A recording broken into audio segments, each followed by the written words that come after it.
ከገጽ 75 እስከ 95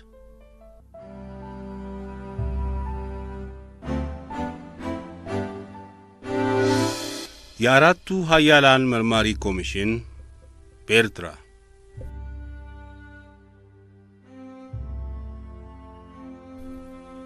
በፓሪሱ የሰላም ጉባኤ ውሳኔ መሰረት የካቲት 15 ቀን 1947 ዓ.ም የጣሊያን የእርቅ ስምምነት በ21 አገሮች ኢትዮጵያ ጭምር ከተፈረመ በኋላ ሙሉ ጸድቆ በሥራ ላይ መዋል የሚጀምረው ከመስከረም 15 ቀን 1947 ዓ.ም ጀምሮ ነው። የአራቱ ኃያላን መንግስታት ከመስከረም 15 ቀን 1947 ዓ.ም እስከ መስከረም 15 ቀን 1948 ድረስ የጣሊያን ቅኝ ግዛቶች ለነበሩት አገሮች የወደፊት አስተዳደር አንድ መፍትሄ መስጠት ካልቻሉ ጉዳዩን ለተባበሩት መንግስታት ድርጅት አቅርበው እንዲያስወስኑ የፓሪሱ የሰላም ጉባኤ ጠይቋቸዋል። በዚህ አንድ ዓመት ጊዜ ውስጥ የኤርትራን የሊቢያንና የሶማሌን ጉዳይ መወሰን እንዲቻል በእነዚህ አገሮች እየተዘዋወረ የሕዝቡን ፍላጎት አጣርቶ ሐሳብ የሚያቀርብላቸው አንድ የመርማሪ ኮሚሽን ቡድን ለማቋቋም የአራቱ ኃያላን የውጭ ጉዳይ ሚኒስትሮች ተስማሙ። እንደሚታወቀው አራቱ ታላላቅ መንግስታት በጦርነቱ ዘመን በመካከላቸው የተመሠረተው መግባባትና መተባበር የሰላሙ ዘመን ሲጀምር ሊቀጥል አልቻለም። አሜሪካ፣ እንግሊዝና ፈረንሳይ በሊበራሊዝም እምነታቸው ማርክሲዝምንና ሌኒኒዝምን ሲቃወሙ ሶቪየት ኅብረትና ተከታዮቹ የምዕራብን ካፒታሊዝም አስተዳደር በግልጽ ማውገዝ ጀመሩ። በተለይ በ1947 ዓ.ም የነበረው የዓለም ስዕል እንደሚያሳየው ምዕራባውያን ሆኑ ኮሚኒስቶቹ በታናናሽ አገሮች ላይ የሚኖራቸውን ተሰሚነትና ኃይል ለማዳበር በመሽቀዳደም ላይ ነበሩ። የሂትለር ግብረ አበር ከሆነው ከጣሊያን ጋር የሚደረገው የሰላም ውል ሳይፈረም ረዥም ጊዜ የወሰደው በዚሁ በአራቱ ታላላቅ መንግስታት መካከል በተፈጠረው መለያየትና መቃቃር ምክንያት ነበር። አሁንም የቀድሞቹ የጣሊያን ቅኝ ግዛቶች ጉዳይ ተገቢውን መፍትሄ በቶሎ ከማግኘት የሚዘገየው በእነዚሁ በአራቱ ኃያላን አለመግባባት መሆኑን በየጊዜው የሚፈጸሙት ድርጊቶች ያስረዳሉ። አሜሪካ ከእንግሊዝ ከፈረንሳይና ከሞስኮቭ የተሰየሙት የመርማሪ ኮሚሽን አባሎች ሥራቸውን የሚጀምሩት በኤርትራ እንዲሆን ሲወሰን ተግባራቸውን የሚያከናውኑት በምን አኳኋን እንደሆነ በዝርዝር የተጠና ፕሮግራም አልነበራቸውም። በኤርትራ የሚገኘው የታላቋ ብሪታንያ መንግሥት ወታደራዊ አስተዳደር የመርማሪው ኮሚሽን ቡድን አስመራ የሚደርሰው ያላንዳች ፕሮግራም ባዶ እጁን መሆኑን ስላወቀ በራሱ ፈቃድ እርምጃ ወስዶ የኤርትራን ሕዝብ አስተያየት ለማዳመጥ የሚቻልበት ዕቅድ አዘጋጀ። ይኸውም በመላ ኤርትራ ከቀበሌ እስከ አውራጃ ድረስ ነዋሪው ሕዝብ እንደራሴዎቹን እንዲመርጥና ተመራጮቹም ለኮሚሽኑ እየቀረቡ የሕዝቡን ፍላጎት እንዲገልጡ ማድረግ ነበር። በመሠረቱ በጣሊያን የኮሎኒ አስተዳደር ዘመን ይህን የመሰለውን የሕዝብ ወኪሎች መምረጥና መላክ ኤርትራውያን የሚያውቁት ስለነበረ ከእንግሊዝ ወታደራዊ አስተዳደር የተጠየቁትን ለመፈጸም እንግዳ ነገር አልሆነባቸውም። ህዳር 8 ቀን 1947 ዓ.ም የአራቱ ኃያላን መርማሪ ኮሚሽን አባሎች አስመራ ሲደርሱ የእንግሊዝ አስተዳደር ጽሕፈት ቤት ቁጥራቸው ከ3000 በላይ የሆኑ የሕዝብ ወኪሎችን አስመርጦ በኤርትራም ያሉትን ልዩ ልዩ የፖለቲካ ፓርቲዎችን በቅደም ተከተል መዝግቦ ጠበቃቸው። በዚህ በተደረገው ዝግጅት የአሜሪካና የታላቋ ብሪታንያ መልእክተኞች ደስታቸውንና ምስጋናቸውን ሲገልጡ የፈረንሳይና የሞስኮቭ ወኪሎች እጅግ ቅር ተሰኙ። እንደሚታወቀው የቀድሞዎቹ የጣሊያን ቅኝ ግዛቶች በሊቢያ ውስጥ በፈረንሳይ ከሚተዳደረው ፌዘን ከተባለው አውራጃ በስተቀር ሌሎቹ ትሪፖሊታንያ እና ሲሬናይከ በምስራቅ አፍሪካ፣ ኤርትራና ሶማሌ የተያዙት በታላቋ ብሪታንያ ወታደራዊ አድሚኒስትሬሽን ነው።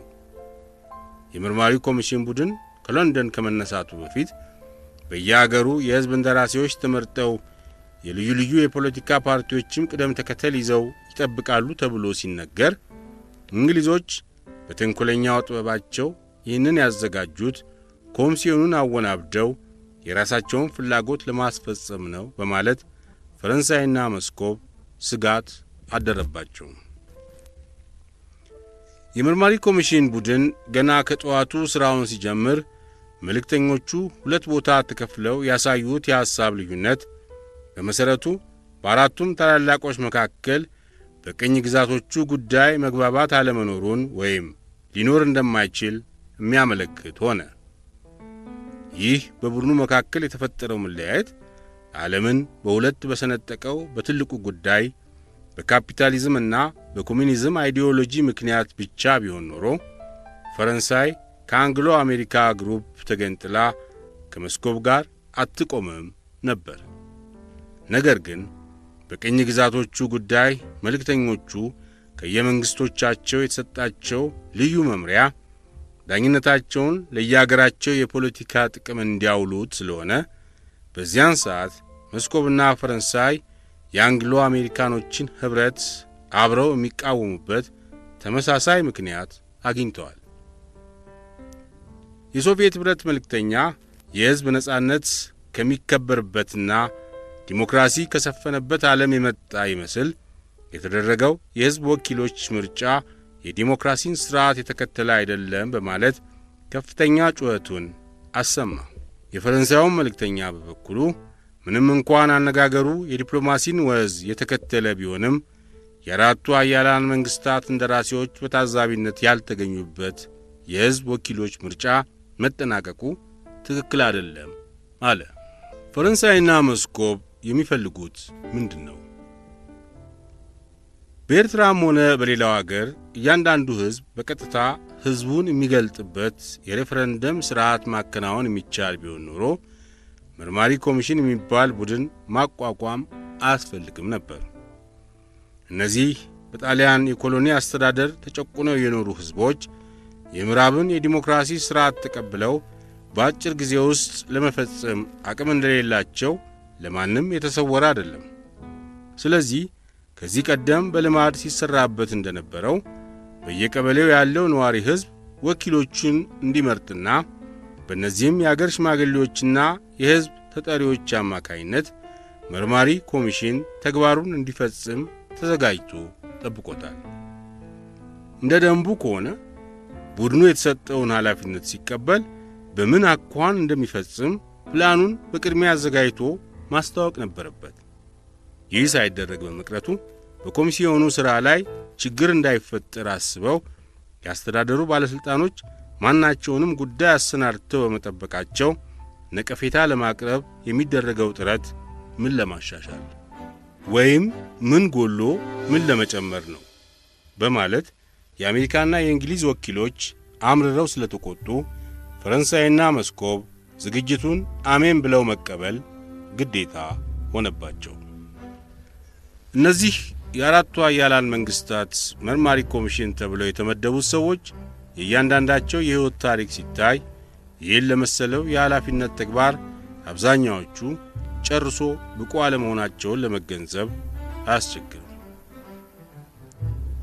አንደኛ፣ የአሜሪካው መልእክተኛ ሚስተር ጆን ኡተር የባንክ ሥራ ልምድ ያለው ሲሆን ለጥቂት ጊዜ በሰሜን አፍሪካ ጉዞ አድርጎ ነበር ይባላል። ሁለተኛ፣ ፈረንሳዩ ሙሴ ኤቲየን ደሮዚየ በዲፕሎማሲ ሥራ በምዕራብ አውሮፓ የቆየ ቢሆንም አፍሪካንም በተለይም የምስራቁን ክፍል አይቶ አያውቅም። ሦስተኛ፣ የሞስኮቡ ሚስተር አርተሚ ፊዮዶሮቭ ከሁሉም የባሰ ነው። ሙያውና እስካሁንም የሠራው በውትድርና ብቻ ሲሆን አፍሪካ የሚባለውን አህጉር ጨርሶ አይቶ አያውቅም። አራተኛ፣ የታላቋ ብሪታንያ መልእክተኛ ፍራንክ ስታንፎርድ የእንግሊዝ የኮሎኒ ሚኒስቴር ባልደረባ የነበረና በጦርነቱም ዘመን በኢትዮጵያና በኤርትራ ተመድቦ ያገለገለ ኦፊሰር ነው።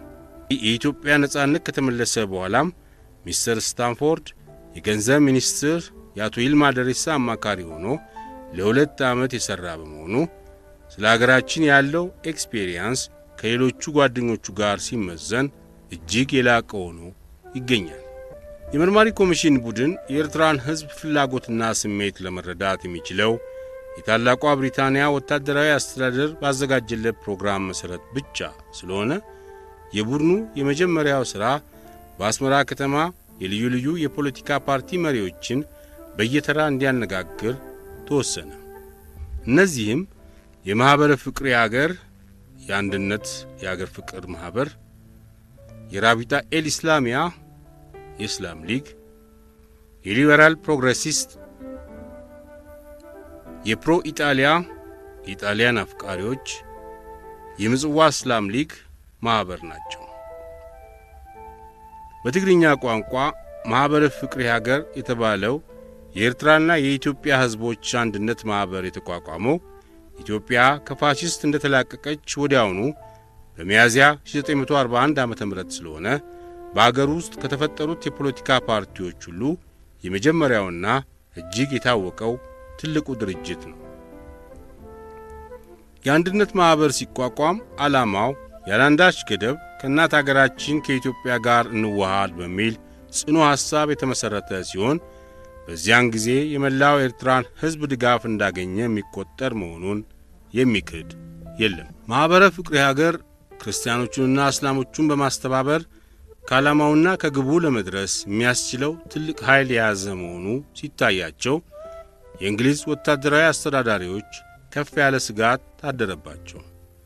በ1946 ዓ.ም በፓሪስ የተካሄደው የሰላም ጉባኤ በሰጠው ውሳኔ መሠረት የአራቱ ኃያላን መንግሥታት የኤርትራንና የሌሎችንም የጣሊያን ቅኝ ግዛት ሕዝቦች ፍላጎታቸውን የሚያጠና መርማሪ ኮሚሽን ከመላካቸው በፊት ማኅበረ ፍቅርን ለማዳከም እንግሊዞች ልዩ ልዩ የተንኰል ዘዴዎችን አዘጋጁ።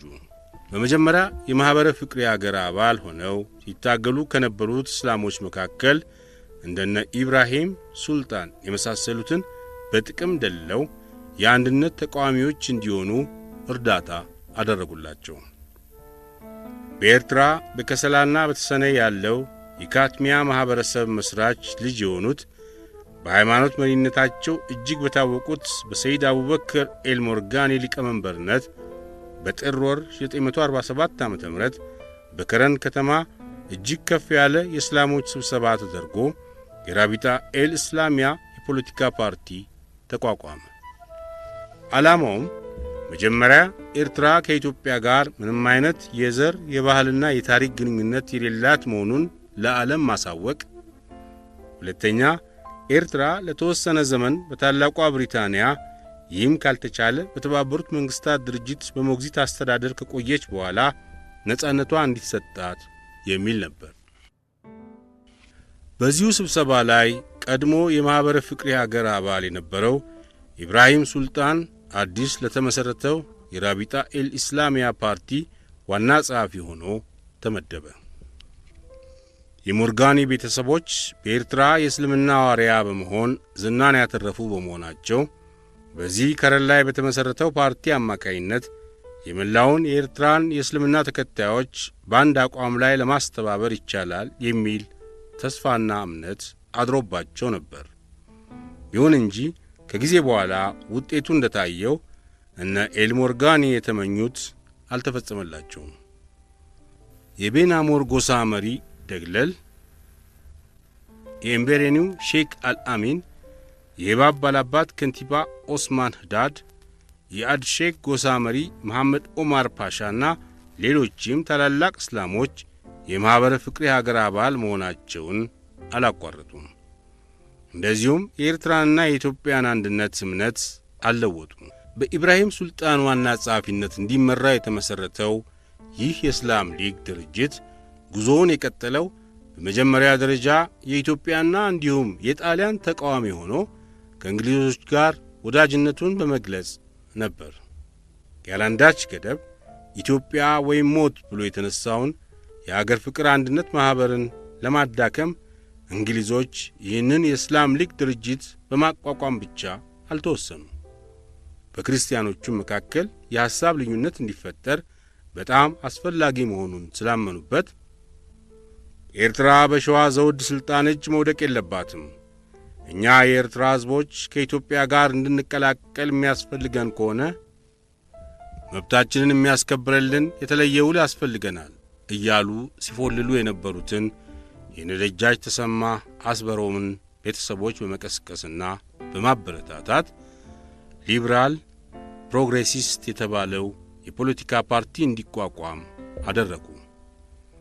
በአካለ ጉዛይ አውራጃ የታወቁትን እነዚህን በኢትዮጵያ ላይ የሚያንገራግሩ ቤተሰቦች መሳሪያ ለማድረግ በታላቋ ብሪታንያ ንጉሥ መልካም ፈቃድ ደጃች ተሰማ አስበሮም የራስነት ማዕረግ ሲቀበሉ ለልጃቸው ለፊታውራሪ አብርሃ ተሰማ ደግሞ ደጃዝማችነት ተሰጠ። ራስ ተሰማና ልጃቸው ደጃዝማች አብርሃ በኢትዮጵያ ሥርዓት እጅግ የተከበረውን የመጠሪያ ማዕረግ ከእንግሊዝ አስተዳዳሪዎች የተቀበሉት በጋለ ደስታ እንደነበር ይነገርላቸዋል።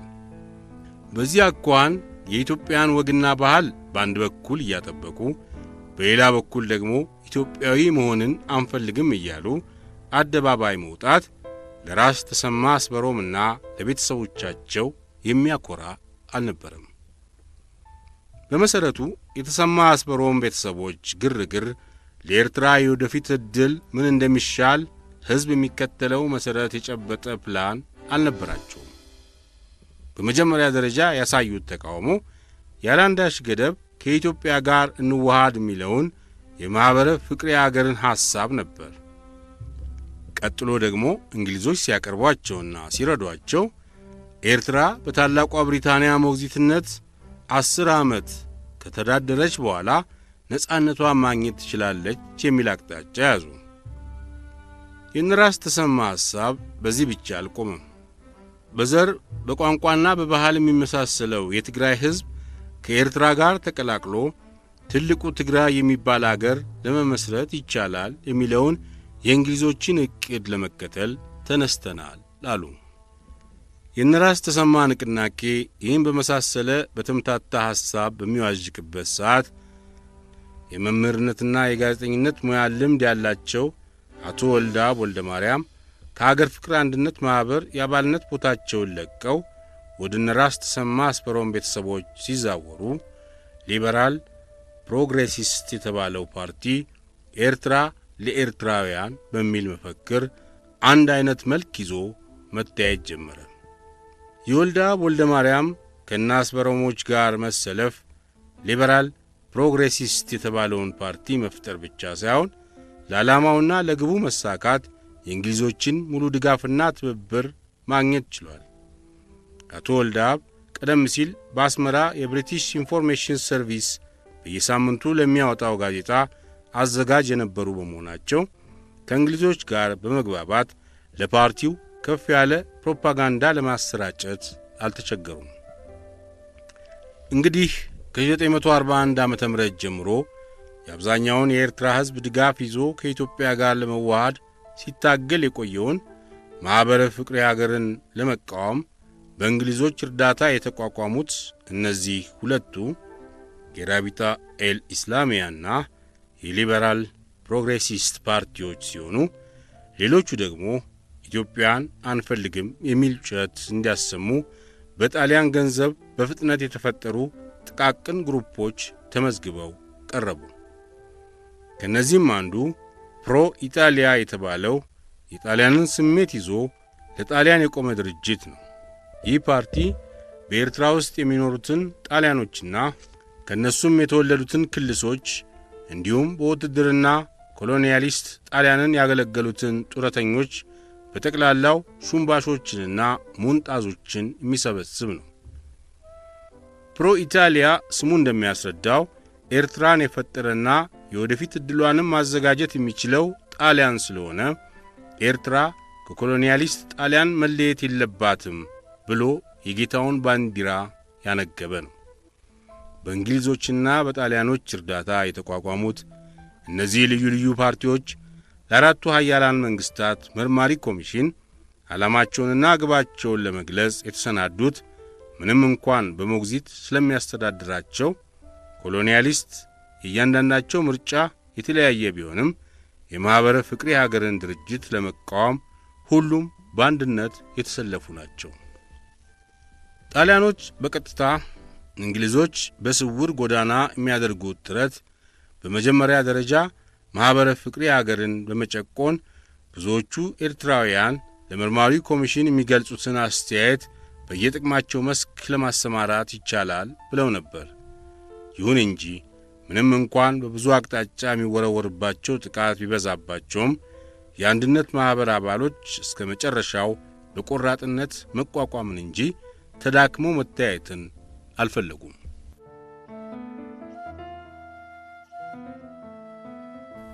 የኤርትራ የፖለቲካ መሪዎች ከመርማሪው ኮሚሽን ጋር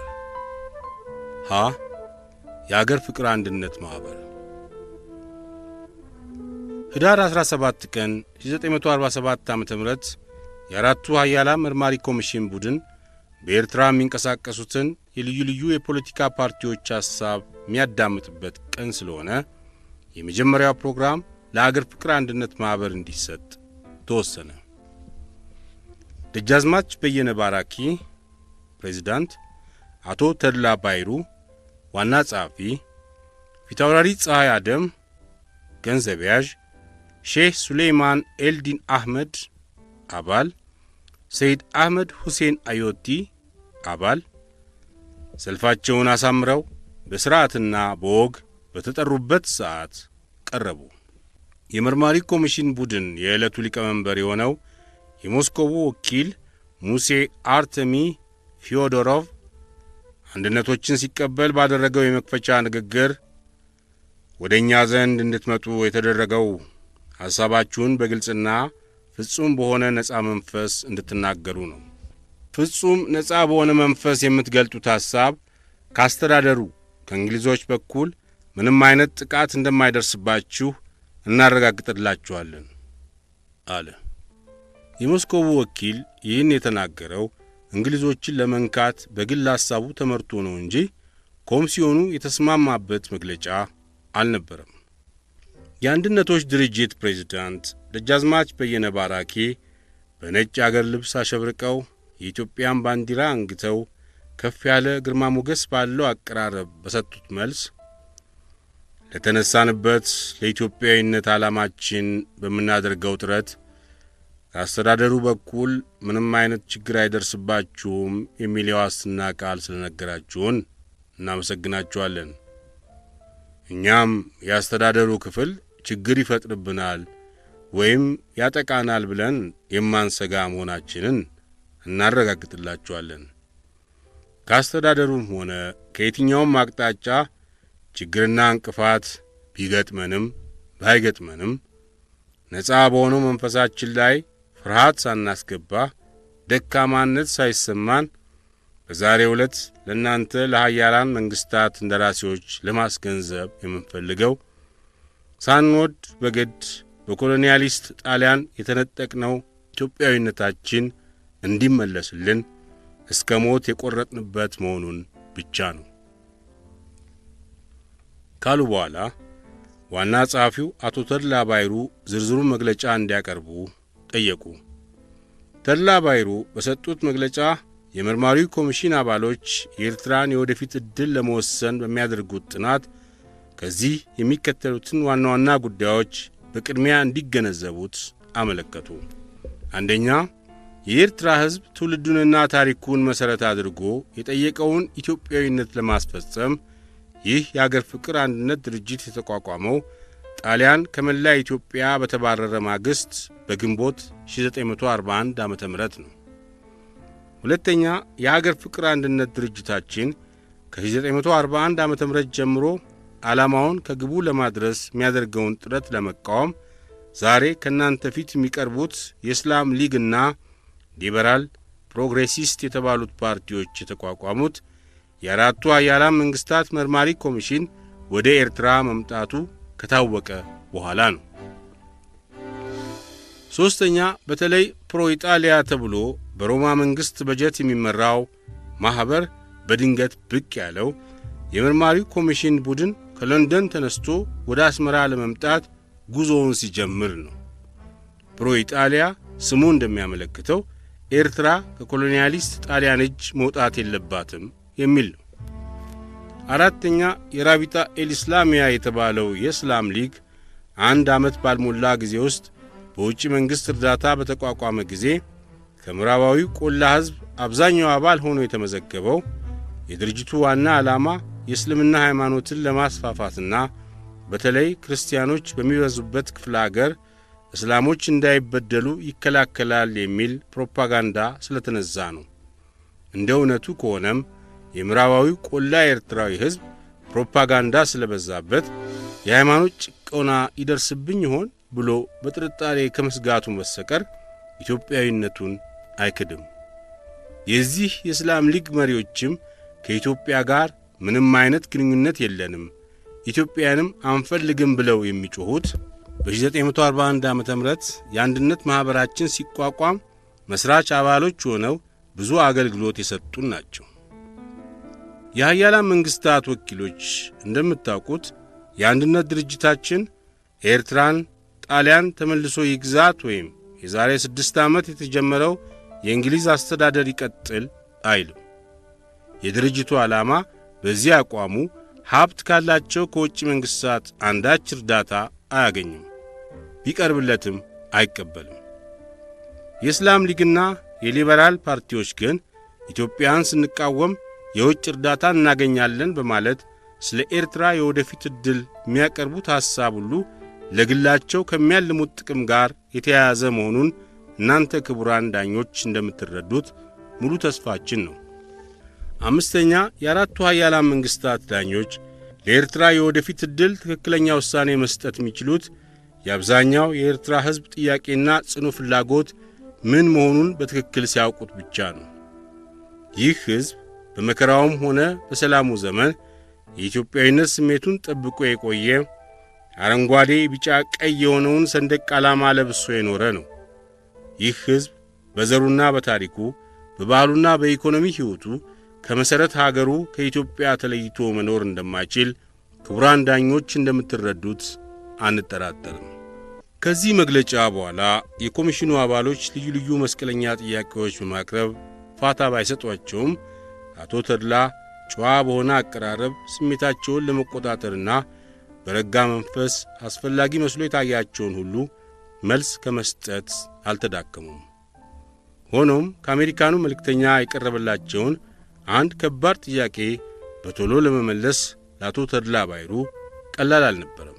ጥያቄው ኤርትራ ከእናት አገሯ ከኢትዮጵያ በኮሎኒያሊስት ጣሊያን በጦር ኃይል ተነጥቃ የተወሰደች ነች እያለ የአንድነት ፓርቲያችሁ በሰፊው ይናገራል።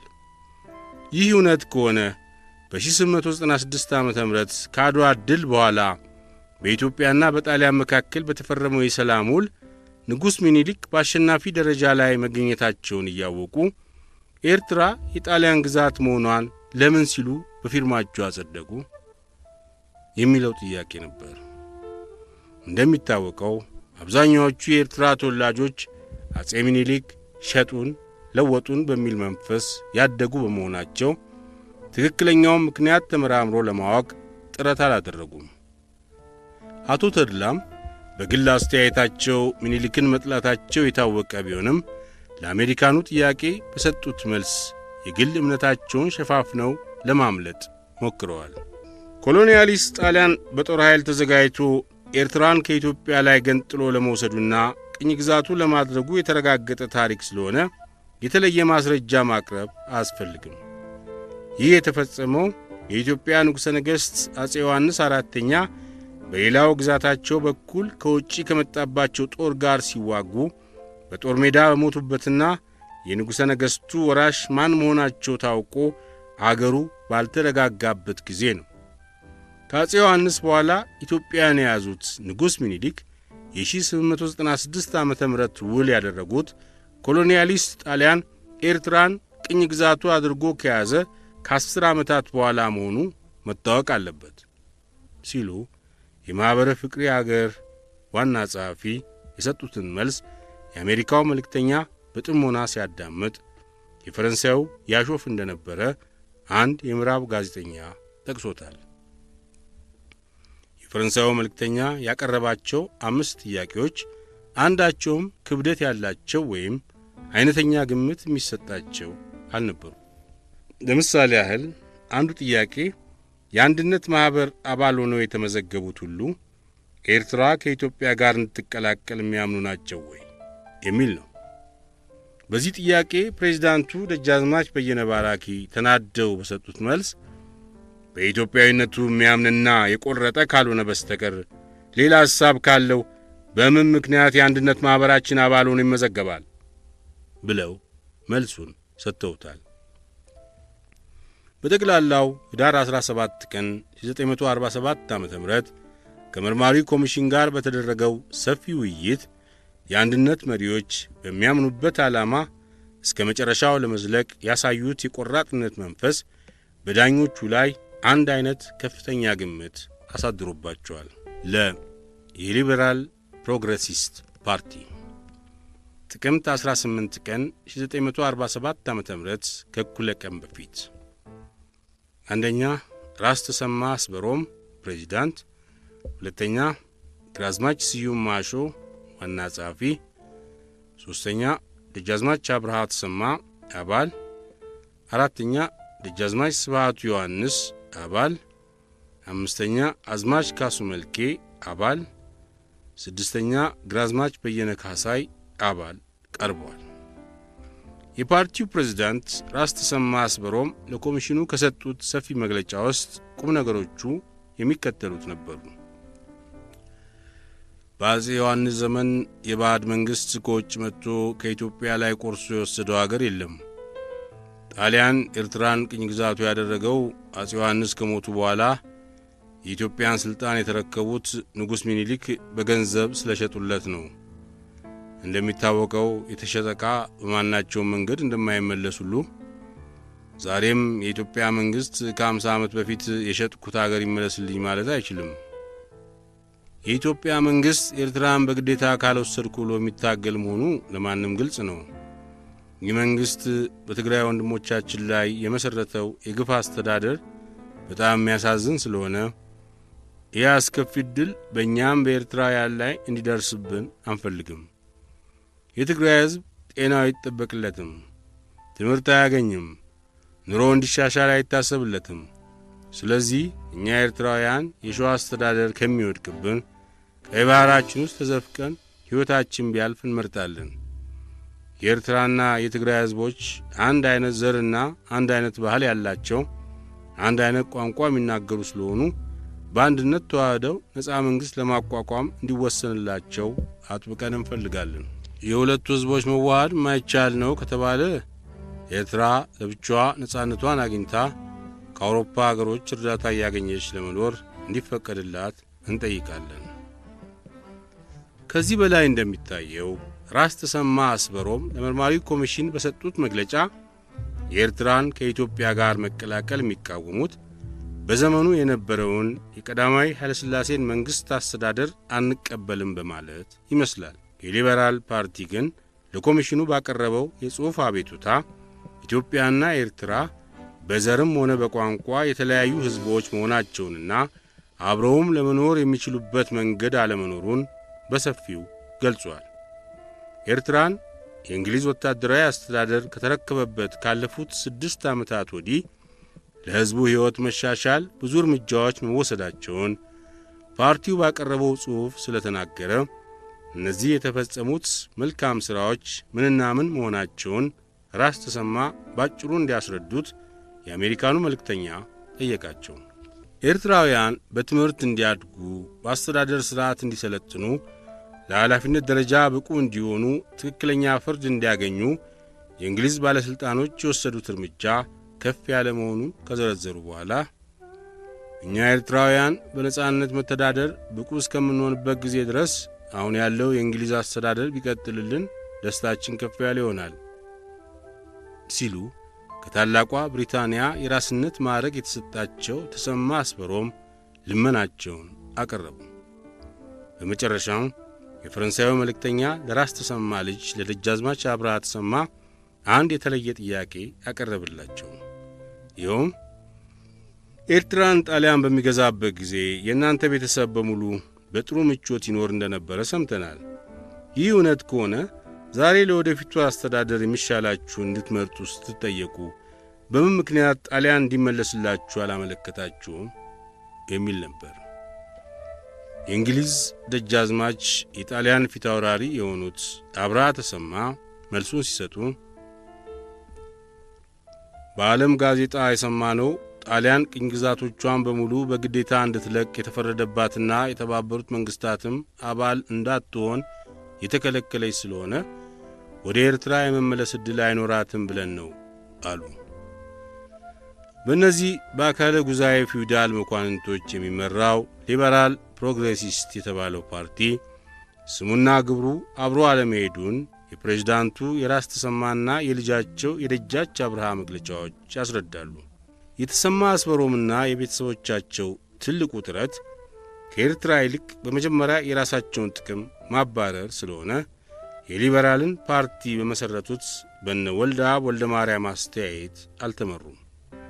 ጣሊያን ተመልሶ ይግዛችሁ ቢባል ወይም ደግሞ እንግሊዞች እንደጀመሩት ይቀጥሉ ተብሎ ቢወሰን የአካለ ጉዛኤ መኳንንቶች በልልታ እንደሚቀበሉ የተረጋገጠ ነው።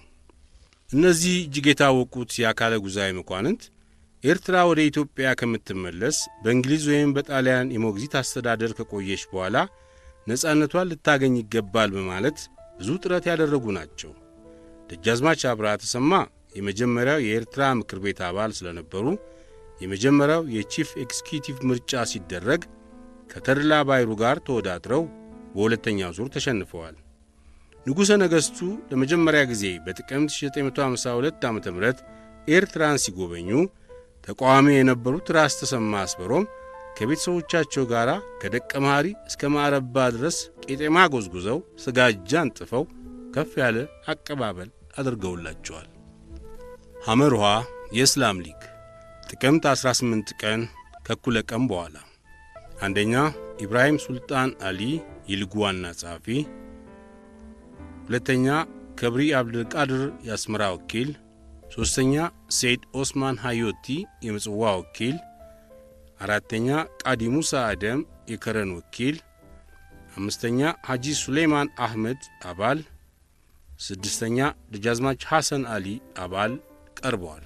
በ1941 ዓ.ም የአገር ፍቅር አንድነት ማኅበር ሲመሠረት ከመጀመሪያዎቹ አባሎች አንዱ የነበረው ኢብራሂም ሱልጣን ዛሬ በእስላም ሊግ ስም ሆኖ ባደረገው ንግግር የገለጻቸው ዋና ዋና ነጥቦች የሚከተሉት ነበሩ። አንደኛ፣ የኤርትራ ሕዝብ 2/3 እስላም ነው። የክርስቲያኑ ክፍል እጅግ ቢበዛ 1/3 ቢሆን ነው። ስለዚህ ለአገሪቱ የወደፊት ዕድል የአብዛኛውን ሕዝብ ሐሳብ ይዞ የቀረበው የእስላም ሊግ ፓርቲያችን ስለሆነ ለመላው የኤርትራ ሕዝብ ተጠሪነቱንና በሕዝቡም ስም ለመናገር የሚችል መሆኑን የአራቱ ኃያላን መንግሥታት እንዲያውቁልን እንጠይቃለን። ሁለተኛ፣ የአገር ፍቅር አንድነት እየተባለ ከሚጠራው ድርጅት አባሎች መካከል አብዛኛዎቹ ኤርትራውያን ያልሆኑ ከውጭ የመጡ የኢትዮጵያ ተወላጆች መሆናቸውን ኮሚሽኑ እንዲገነዘብልን እንፈልጋለን። ሦስተኛ፣ የእስላም ሊግ ፓርቲ የተመሠረተው ለኤርትራ ሕዝብ ነጻነትን ለመጠየቅ ነው። ነገር ግን ታላላቅ መንግሥታት ኤርትራ ነጻ መንግሥት ሆና ለመተዳደር አልደረሰችም ካሉ ለተወሰነ ዘመን በእንግሊዝ ሞግዚትነት እንድትቆይ የእስላም ሊግ ፓርቲያችን ይስማማል። የእስላም ሊግ ዋና ጸሐፊ የመግቢያ ንግግሩን ከፈጸመ በኋላ በአንዳንድ የኮሚሽኑ አባሎች የቀረቡት ዋና ዋና ጥያቄዎችና ከኢብራሂም ሱልጣን የተሰጡት መልሶች የሚከተሉት ናቸው። የአሜሪካ መልእክተኛ የእስላም ሊግ በሰጠው መግለጫ ለኤርትራ ሞግዚትነት እንግሊዝን እመርጣለሁ ብሏል። ጣሊያንን ያልፈለገበት ምክንያት ምንድን ነው? ኢብራሂም ሱልጣን እኛ ኤርትራውያን እስካሁን ካየነው ሁሉ የተሻለ ሆኖ ያገኘነው የእንግሊዝን አስተዳደር ነው። ለምሳሌ ታላቋ ብሪታንያ ጎረቤታችንን ሱዳንን ለ50 ዓመታት ስታስተዳድር ሕዝቡን አስተምራ ለኃላፊነት ደረጃ ብቁ እንዲሆን አድርሰዋለች። ጣሊያኖች ግን ኤርትራን ለ50 ዓመታት ሲገዙ ሕዝቡን አላስተማሩ። የአሜሪካው መልእክተኛ ኢብራሂም ሱልጣን የእስላም ሊግ ዋና ጸሐፊ ከመሆን በፊት የአንድነት ማኅበር አባል እንደነበርክ ሰምተናል። ለምን ሐሳብህን ለውጠ ተቃዋሚ ሆንክ? ኢብራሂም ሱልጣን በእርግጥ ቀደም ሲል ለጥቂት ጊዜ የአገር ፍቅር ማኅበር አባል ነበርኩ። አባል የሆንኩትም ለአገር ፍቅር ጉዳይ እንጂ ከኢትዮጵያ ጋር አንድ እንሁን በሚለው ሐሳብ ተስማምቼ አይደለም። በመጨረሻም ከማኅበሩ የወጣሁት የኢትዮጵያ መንግሥት እጅ ስለገባበትና የውጭ ጉዳይ ሚኒስትሩ ብላታ ሎሬንሶ ታዛዝ ከአቶ ዘካርያስ ኃይሌ ጋር ሆነው ከንጉሥ ኃይለ ሥላሴ ለማኅበሩ መርጃ የተላከውን 3000 ፓውንድ ሲሰጡ አይቼ ነው። የመስኮብ መልእክተኛ የአንድነት ፓርቲ ከኢትዮጵያ መንግሥት በሚሰጠው የፋይናንስ እርዳታ የሚመራ ለመሆኑ ማስረጃ ሊቀርብበት ይችላል ወይ? ኢብራሂም ሱልጣን የኢትዮጵያ መንግሥት ለአንድነት ማኅበር ሥራ ማስኬጃ በየወሩ የሚልከውን ገንዘብ ለማወቅ የባርክሌይን ባንክ መጠየቅ ነው። የእንግሊዝ መልእክተኛ የእስላም ሊግ ባወጣው ዶክመንት ውስጥ ክርስቲያን የሆነው የኤርትራ ሕዝብ የሊበራል ፕሮግሬሲስት አባል እንጂ የአንድነት ፓርቲ ደጋፊ አይደለም ይላል። በሌላ በኩል ክርስቲያን የሆኑት ኤርትራውያን ቁጥራቸው 500,000 ነው ተብሎ ይነገራል። የሊበራል ፓርቲ በሰጠው መግለጫ ደግሞ የክርስቲያኖቹ አባሎች ቁጥር 50,000 ብቻ ስለሆኑ ሌሎቹ የማን ወገኖች ናቸው? ኢብራሂም ሱልጣን በኤርትራ የክርስቲያኖቹ ቁጥር 500,000 አይደለም፣ እጅግ ቢበዙ 300,000 ቢሆኑ ነው። የእንግሊዝ መልእክተኛ 300,000 ቢሆኑም የሊበራል አባሎች 50,000 ብቻ ከሆኑ ሌሎቹ የማን ደጋፊዎች ናቸው? ኢብራሂም ሱልጣን እኛ ባቀረብነው ዶክመንት የተገለጸው የሊበራል ፓርቲ በሰጠም ኢንፎርሜሽን መሠረት ስለሆነ ትክክለኛውን ቁጥር መናገር ያለባቸው ሊበራሎች ናቸው። በእኛ በኩል ማስገንዘብ የምንፈልገው የፓርቲያችን አባሎች ከ700 እስከ 900,000 መድረሳቸውን ነው። የፈረንሳይ መልእክተኛ አሁን በኢትዮጵያ መንግሥት ውስጥ የሚኒስትርነትና የከፍተኛ ሥልጣን ቦታ የያዙት ብዙዎቹ ኤርትራውያን ናቸው ብላቸዋል። እነዚህ ታላላቅ ሰዎች የት አገር የተማሩ ናቸው? ኢብራሂም ሱልጣን አብዛኛዎቹ እዚህ አገር ውስጥ የተማሩ ሲሆኑ ጥቂቶቹ ደግሞ ወደ ውጭ አገር ተልከው ዩኒቨርሲቲ የጨረሱ ናቸው። የፈረንሳይ መልእክተኛ መጀመሪያ በሰጣችሁት መግለጫ በጣሊያን አስተዳደር ዘመን ኤርትራውያን አልተማሩም፣ እንዲያውም ይጨቆኑ ነበር ብላችኋል። እንደዚህ ከሆነ ለኢትዮጵያ ሚኒስትርነት የበቁት ሰዎች በአገር ውስጥ እስከምን ደረጃ ተማሩ? በውጭ አገርም የት ዩኒቨርሲቲ ነበሩ? የላካቸውስ ማን ነው? ኢብራሂም ሱልጣን በጣሊያን ጊዜ የኤርትራ ሕዝብ በትምህርት የተበደለ መሆኑ የታወቀ ነው። ብዙዎቹ ኤርትራውያን በአገር ውስጥ መማር የቻሉት በስዊድን ሚስዮን ትምህርት ቤት ነው። ወደ ውጭ አገር ሄደው ከፍተኛ ትምህርት የተማሩትም በታላቋ ብሪታንያ እርዳታ ሱዳን ውስጥ ባሉት ታላላቅ ዩኒቨርሲቲዎች ነው። ቀዳማዊ ኃይለ ሥላሴ ያስተማሯቸው የኤርትራ ልጆች እነ ሎሬንሶ ታዛዝ እና አምባዬ ወልደ ማርያም የታወቀው የፈረንሳይ የሞንፔሊዬ ዩኒቨርሲቲ ምሩቆች መሆናቸው ቀርቶ ቀጣፊው ኢብራሂም ሱልጣን የሱዳን አገር ተማሪዎች አድርጎ አቀረባቸው። የኤርትራን ወደ ኢትዮጵያ መዋሃድ ለመቃወምና በእንግሊዞች ድጋፍ ለመኖር የእስላም ሊግ ዋና ጸሐፊ ምን ያህል እንደ ቀላመደ ለመረዳት ከዚህ በላይ የተገለጸው በቂ ይሆናል።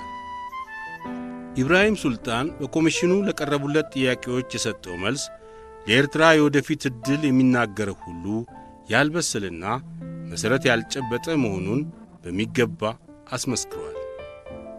በኤርትራ ሕዝብ ስም ሆኖ ለመናገር ከእስላም ሊግ በስተቀር ሌላ ድርጅት ወይም ፓርቲ የለም ካለ በኋላ እሱ ራሱ የአንድነት ማኅበር አባል ሆኖ ለብዙ ጊዜ የሠራው ለአገር ፍቅር ዓላማ እንጂ ግቡ ከኢትዮጵያ ጋር ለመቀላቀል መሆኑን አልሰማውም ነበር ብሎ ሲክድ ኢብራሂም ሱልጣን አላፈረም። በኢትዮጵያና በክርስቲያኑ የኤርትራ ሕዝብ ላይ ያለውን ከፍተኛ ጥላቻ በማሳየት የአንድነት ማኅበሩ በኤርትራ ሕዝብ ዘንድ ያለውን ከፍተኛ ስፍራ በማራከስ የቀድሞ ጌቶቹ የነበሩትን ጣሊያኖች በማውገዝ ለአዲሶቹ ገዢዎቹ ለእንግሊዞች በመስገድ ኢብራሂም ሱልጣን ከሚመኘው ግብ ለመድረስ የሚቻል መስሎታል። የሰጣቸው የተምታቱ መግለጫዎች ሁሉ በኮሚሽኑ አባሎች ዘንድ በእንግሊዙ መልእክተኛ ጭምር ምን ያህል ትዝብት እንደፈጠረበት አልተረዳም። ለማናቸውም ጉዳይ በዚህ ዓለም በሐሰት መቀባጠርና ማጭበርበር ብዙ ጊዜ ውጤት የሚሰጥ ስለመሰለው በዚህ ሙያ የተካነው ሱልጣን አሊ እስከ መጨረሻው እንደቀጠለበት ወደፊት እናያለን። በዚህ በህዳር 18 ቀን 1947 ዓ.ም ከእኩለ ቀን በኋላ የታየው የእስላም ሊግ አቋም ለኢትዮጵያና ለኤርትራ ውህደት ተቃዋሚነቱና በእንግሊዝ ገዥነት ለመቆየት ፈቃደኛነቱ በኮሚሽኑ ተመዝግቦለታል። በኤርትራ የእንግሊዝ ወታደራዊ አስተዳደር ባዘጋጀው ፕሮግራም መሠረት ሕዝቡን በመወከል በስፋትም ሆነ በድርጅት የታወቁት እነዚህ ሦስት የፖለቲካ ፓርቲዎች ቢሆኑም መርማሪው ኮሚሽን አስመራ ሊደርስ አቅራቢያ የተፈጠሩት እንደ ፕሮ ኢጣሊያ የመሳሰሉት ጥቃቅን ማኅበሮችም በመጨረሻው ሐሳባቸውን እንዲገልጹ ተፈቅዶላቸዋል። በአስመራ ከተማ ከየፓርቲዎቹ ጋር የሚደረገው ንግግር ከተፈጸመ በኋላ መርማሪ ኮሚሽን በአገር ውስጥ እየተዘዋወረ ከልዩ ልዩ የወረዳና የቀበሌ ነዋሪ ሕዝብ ወኪሎች ከገበሬዎችና ከጥቃቅን ኢንዱስትሪ ሠራተኞች ጋር በቀጥታ በመነጋገር በጽሑፍም ሆነ በቃል የሚገለጸውን ሐሳብ ሰብስቧል። ኮሚሽኑ የሕዝብ ተመራጮችን በማነጋገር ብቻ ሳይወሰን እነዚህ ሰዎች በትክክል ከሕዝቡ የተመረጡ መሆናቸውን ለማረጋገጥ ቁጥጥር ያደርግ ነበር። በተለይ የፈረንሳይና የመስኮብ መልእክተኞች በአዘጋጆቹ በእንግሊዞች ላይ አንድ ጉድለት ለማግኘት ብርቱ ጥረት አድርገዋል። ሐቁን የሸፈነ ምርምር። የአራቱ ኃያላን መርማሪ ኮሚሽን አባሎች በሚፈጽሙት ተግባር እያንዳንዳቸው ለየመንግሥታቸው ጥቅም ቅድሚያ እንዲሰጡ ስለታዘዙ የሕዝቡን ሐሳብና ፍላጎት የሚያዳምጡበት ትክክለኛ አቋም አልነበራቸውም። ከህዳር 1947 ዓ.ም እስከ ሰኔ 1948 ዓ.ም ድረስ ለሰባት ወራት የኤርትራን የሶማሌንና የሊቢያን ሕዝቦች ፍላጎት በማጥናት ከከረሙ በኋላ አራቱ ዳኞች አስተያየታቸውን ሲሰጡ ሁለት ለሁለት የተከፋፈሉ ሆነው ቀረቡ። በሐሳብ ከተለያዩባቸው ብዙ ጉዳዮች ይልቅ የተስማሙባቸውን ሦስት ነጥቦች በመጀመሪያ መግለጹ የሚቀል ይሆናል። አንደኛ፣ አራቱም የቀድሞዎቹ የጣሊያን ቅኝ ግዛቶች ኤርትራ፣ ሶማሌና ሊቢያ አንዳቸውም ነጻነት ተቀብለው ራሳቸውን ለማስተዳደር አልደረሱም ብለው ተስማሙ። ሁለተኛ፣ አራቱም የሞቃዲሾ ሶማሌን ጣሊያን በሞግዚትነት እንዲያስተዳድረው ከመስጠት በስተቀር ሌላ መፍትሄ የለውም አሉ። ሦስተኛ፣ አራቱም ከኤርትራ ከሶማሌና ከሊቢያ ሕዝቦች በጣም አብዛኛዎቹ የጣሊያንን አስተዳደር የማይቀበሉ መሆናቸውን አረጋግጠዋል። ሆኖም መስኮብና ፈረንሳይ የጣሊያንን ጥያቄ ለመደገፍ ተመሳሳይ አቋም ወስደው ኤርትራ፣ ሶማሌና ሊቢያ ለነጻነት ደረጃ እስኪበቁ ድረስ ጣሊያን በሞግዚትነት እንዲያስተዳድራቸው ጠየቁ። በመስኮብ በኩል ጣሊያንን በመርዳት ለአጭርና ለሩቅ ጊዜ ስለሚገኘው ጥቅም በተደረገው ጥናት በሚያዝያ 1948 ዓ.ም በመላ ጣሊያን በሚካሄደው የፖለቲካ ምርጫ የግራ ክንፎች በተለይም ኮሙኒስቶቹ እንደሚያሸንፉ ተገምቷል። ኮሙኒስቶቹና ሶሻሊስቶቹም አዲስ ባወጡት ፖሊሲያቸው ለጣሊያን የቀድሞቹ ቅኝ ግዛቶቿ እንዲመለሱላት ጽኑ ፍላጎታቸው ስለሆነ ሶቪየት ኅብረት በዚህ በኩል ከፍተኛ እርዳታውን በመስጠት የወደፊቱን ወዳጅነት በትልቁ ለመገንባት ይመቻል ብሎ አምኗል። ሆኖም የምርጫው ውጤት እንደታሰበው አሸናፊዎቹ የግራዎቹ ካልሆኑ የመስኮብ አቋም የፖለቲካውን አየር ተከትሎ እንደሚለወጥ ይጠበቅ ነበር። እንደተጠረጠረውም የጣሊያን የፖለቲካ ምርጫ በሰጠው ውጤት አሸናፊዎቹ የክርስቲያን ዲሞክራቶችና ሊበራሎች መሆናቸው ሲታወቅ ሞስኮቭ የአዲሲቷ ጣሊያን ደጋፊነቱን ለመሰረዝ ጊዜ አልወሰደም። በመስከረም 1948 ዓ.ም የአራቱ ኃያላን የውጭ ጉዳይ ሚኒስትሮች ስብሰባ ፓሪስ ላይ ሲደረግ ኤርትራ፣ ሶማሌና ሊቢያ በተባበሩት መንግሥታት ድርጅት ሞግዚትነት ሶቪየት ኅብረት አባል በሆነበት በአንድ ዋና ኮሚቴ ቢተዳደሩ ይሻላል የሚል ሐሳብ ይዞ ቀረበ።